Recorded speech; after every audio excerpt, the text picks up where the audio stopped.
Bonjour, je suis Bruno Deric, chocolatier dans le Pas-de-Calais en Picardie et également planteur en Amazonie, à la frontière colombienne.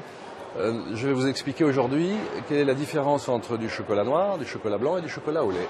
Alors, le chocolat, ça commence avec une cabosse, le fruit du cacaoyer, à l'intérieur desquels on va retrouver entre 20 et 40 grosses graines de la taille à peu près d'une amande.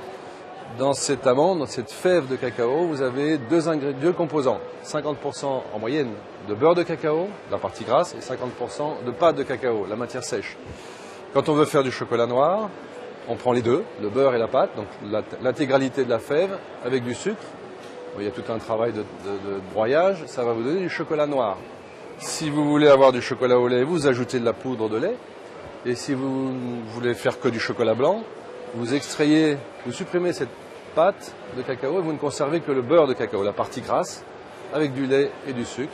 Vous avez du chocolat blanc. Donc le chocolat blanc, ce n'est que de la graisse et du sucre, attention. Il y a des tas de variétés de chocolat. Le chocolat, c'est un peu comme le vin ou le café. Il y a des tas de variétés.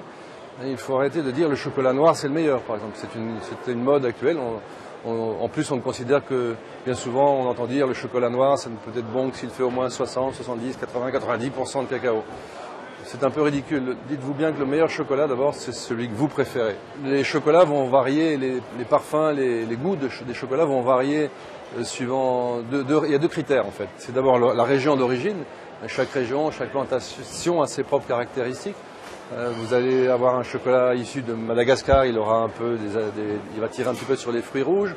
Du Ghana, ça va être un peu noisette. Si vous allez à... le chocolat que nous avons, nous, qui vient de notre plantation en Équateur, lui, c'est plutôt des goûts floraux qui tirent un petit peu sur le jasmin. Chaque région a ses propres caractéristiques. Et l'autre raison pour laquelle il y a tant de variétés, je vous ai dit tout à l'heure qu'on mélangeait du sucre et du beurre de cacao et de la pâte de cacao, donc les deux ingrédients de la fève avec du sucre. Donc tout ça peut varier, vous n'êtes pas obligé d'avoir toujours le même dosage de ces ingrédients. De temps en temps, ça peut être plus sucré, moins fluide, plus acide. Je pense qu'aujourd'hui, vous avez compris quelle était la différence entre le chocolat noir, le chocolat au lait et le chocolat blanc. Dites-vous bien aussi que c'est une très bonne chose. Je pense que c'est la meilleure nouvelle de la journée.